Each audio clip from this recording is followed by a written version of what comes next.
Welcome back to another video, guys. I decided to make this one a double header. We're going to talk about, is everything a bubble right now? I think this is kind of an interesting topic. I want to talk through it, and so stick around.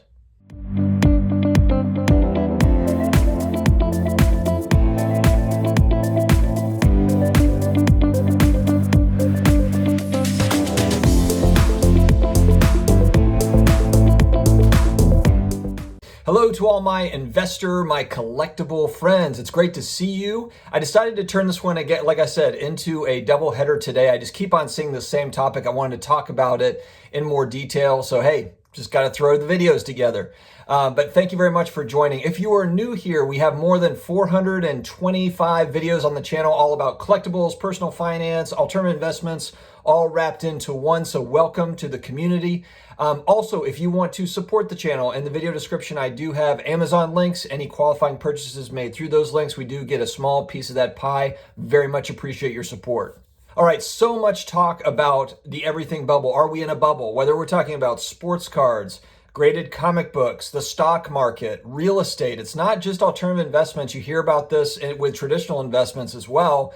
And the fact is that probably, yes, we probably are in some sort of a bubble, an everything bubble. And we've talked about it on the channel. A big reason why this is, we've heard it from Mark Cuban, Patrick Bet-David, as well as others. And essentially it's tied to interest rates. Interest rates have been at all-time lows for 10 plus years. And what that means is just that prices have an inverse relationship with interest rates. So with low interest rates, you have higher prices. With higher interest rates, you have lower prices.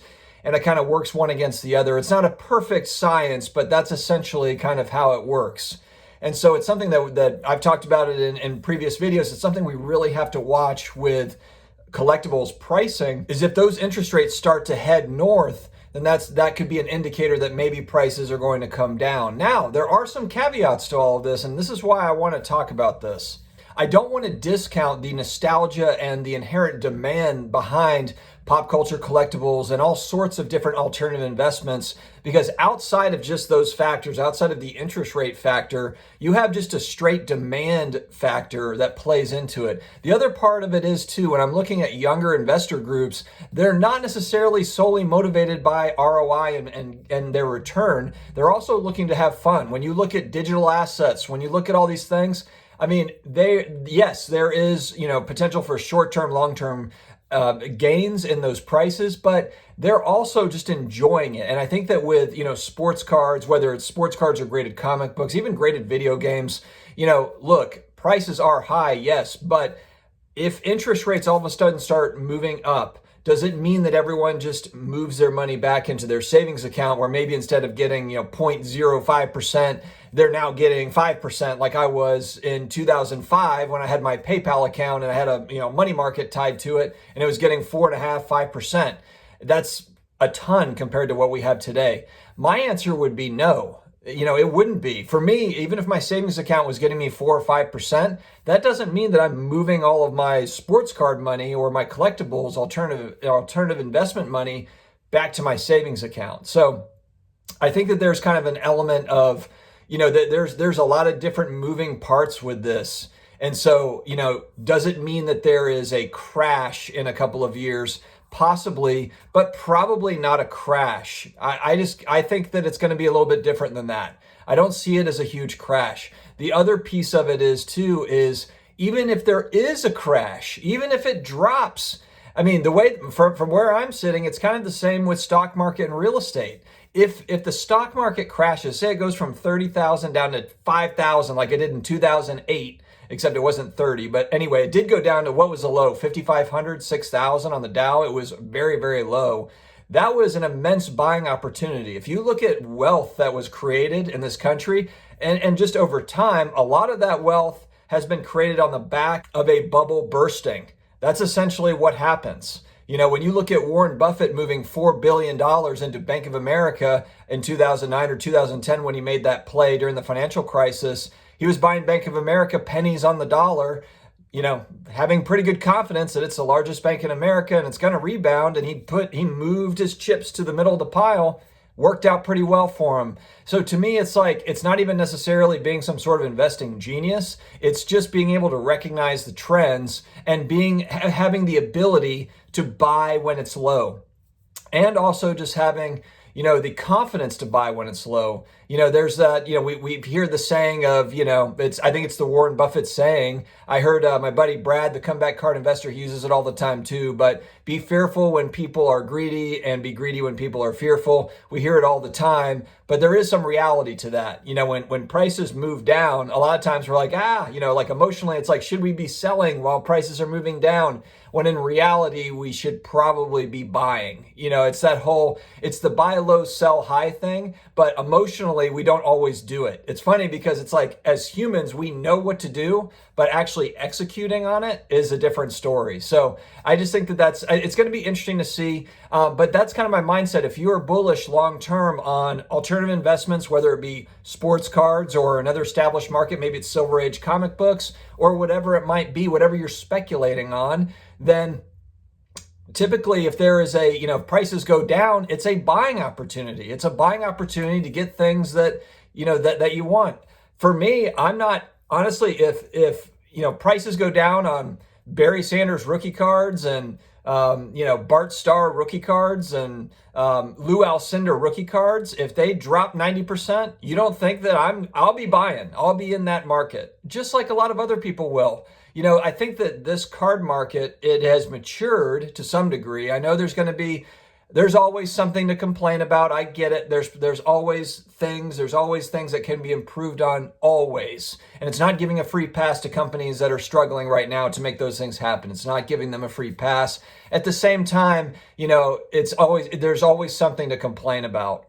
It just feels like if people want to complain, they'll complain. They'll find something to complain about. It is what it is. So the whole idea of trying to pick when something's going to shoot up or when something's going to shoot down, it's all just a matter of, is it a buying opportunity? Is it a selling opportunity? And you and me, we have to make all these decisions.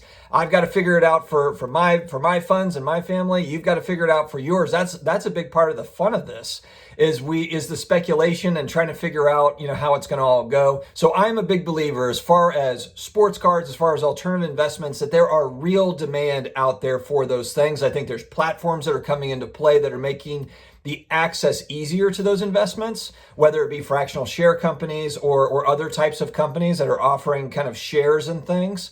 I do think that there's just more access. So now they're somewhat unproven. We have to, of course, just like with anything else, we have to see how these companies are going to play out. They're going to compete with one another and who's going to come out the victor and all of those things. But the facts is that 10, 15, 20 years ago, it wasn't even an option.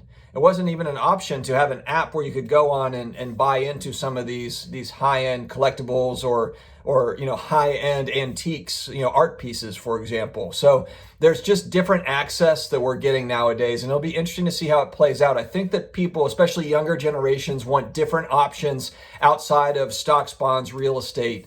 And, the stock market, it is a proven traditional investment, but it doesn't mean that it's predictable by any stretch. And it doesn't mean that there's not any funny business going on, within that market as well. So I think that people are looking at, what are some other options, especially with interest rates low and there's no point in keeping money in a savings account outside of your emergency account because you're just not getting any sort of interest on your money sitting in the bank.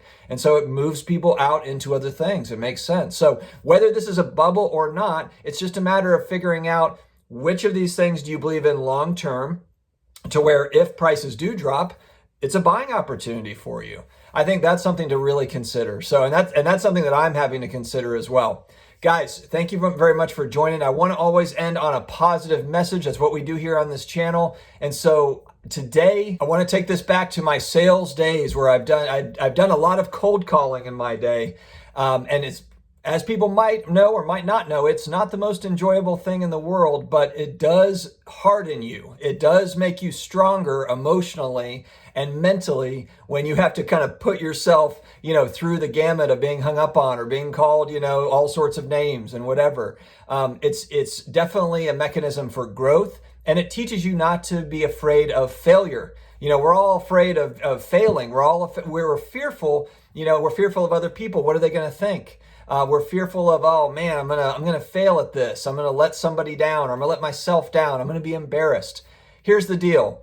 The best way to kind of get through and grow, the best way to grow is through failure. Failure is your friend, guys. It is your friend. You just have to learn to embrace it. There are probably, half the people that watch this, if not more, won't watch again, don't like the video. I'm going to fail in the eyes of people that watch this video. I hear about it in the comments, and you know what? That's totally fine. I'm not going to make everybody happy, with this channel, and I'm perfectly okay with that. That's fine. It would honestly be weird if 100% of people thought this was good content. So that's the whole point, is that, failure is your friend. We can learn from it, and it just makes us stronger. And just knowing that it's not going to, failing fast and learning from it, there's nothing wrong with that. And it's great. It just builds confidence and it makes you better. So guys, fail fast today, learn from it. Let's have an awesome day, and I will talk to you again tomorrow.